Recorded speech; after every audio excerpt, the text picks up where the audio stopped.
Let's make delicious skewered shrimp over garlic cilantro rice. I have 6 garlic cloves here that I want to salt and mince. And even though I use the freshest ingredients, I will be using last night's leftover jasmine rice. My leftover white rice usually becomes this garlic cilantro rice, my tomato rice with cheese, or an egg fried rice. Next, I'll slice 3 to 4 green onions. I actually call these scallions. Let me know in the comments, what do you call them? Green onions or scallions? I use the white and the green part of the scallions, or green onions. Or you know what I mean. Now a hot chili pepper. No, just kidding, just kidding. This is a mini sweet pepper. I slice it down from the stem, I cut down the side, then I cut across. It is the fastest way to dice a mini pepper. I use just 2 minis for this dish. Sometimes they're yellow, sometimes they're orange. I just use what I have.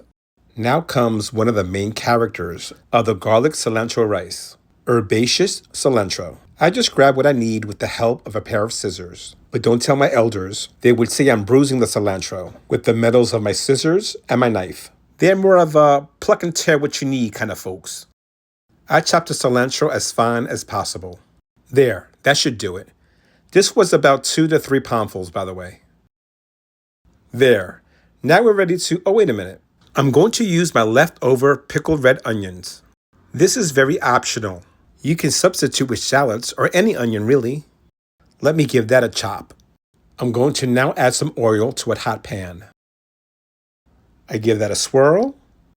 Then I'll add my pickled red onions. These have a lot of flavor. Let that saute a bit and then add your fully cooked white rice. This is jasmine rice. Use what you like. Incorporate together. Now I'll make some room in the middle so that I may add some oil and saute my minced garlic. You want to cook your minced garlic, but you don't want it to burn. I don't think people realize how easily garlic burns. And if I just mix it into the rice, the garlic may not cook and remain raw. This way it gets a little saute and then I mix it in with the rice. The fresh sauteed garlic perfumes the entire rice dish. It also adds a lot of flavor to the oil. I use avocado oil. It's flavorless.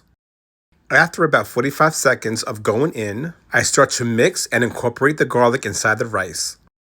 This ensures a robust flavor. If only you could smell the aromas of my kitchen.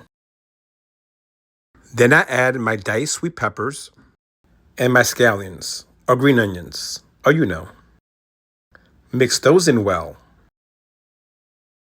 And then I add what makes garlic cilantro rice. You may use parsley or any herb that you like if you do not like the taste of cilantro. I've done this with parsley and chopped spinach too. Do what I do. Use what you have. Now it's time to skewer the shrimp. These are colossal shrimp, tails on. And even though a butcher may say, or a frozen bag of shrimp may read, peeled and deveined, you must always check. I find at least 1 dirty shrimp.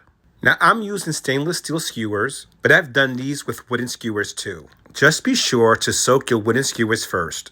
Give it at least 1 hour of soaking. Now these are colossal shrimp, so I'm doing 4. If they were regular sized shrimp, I would do 5 to 6. I like to do 2 skewers per plate. That's 8 colossal shrimp per person in my family. Be very generous. It's your family after all. Look, I'm going to use my herby Salsa Verde. Now I got videos all over social media on how I make this. Now I'm going to generously coat both sides of the skewered shrimp. This particular Salsa Verde was made with garlic cloves, spinach, cilantro, parsley, and green onions, some olive oil, and a handful of walnuts too. I like to use a hot grill pan for this. This won't take long since the shrimp is already cooked. I do maybe a minute or 2 per side. Oh, in case I forgot to tell you, leave the tails on. I'm going to sprinkle on a little bit of red pepper flakes.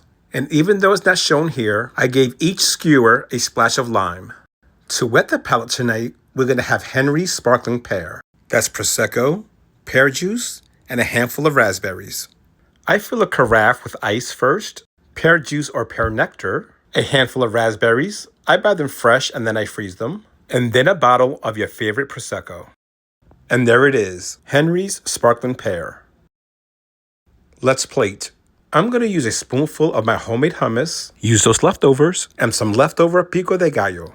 The hummus will act like a thick salsa, and the pico de gallo will act as my veg.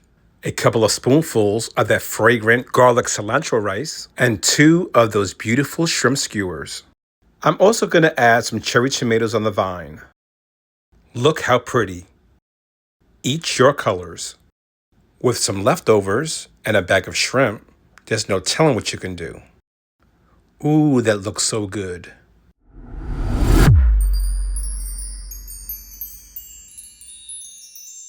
Goodbye.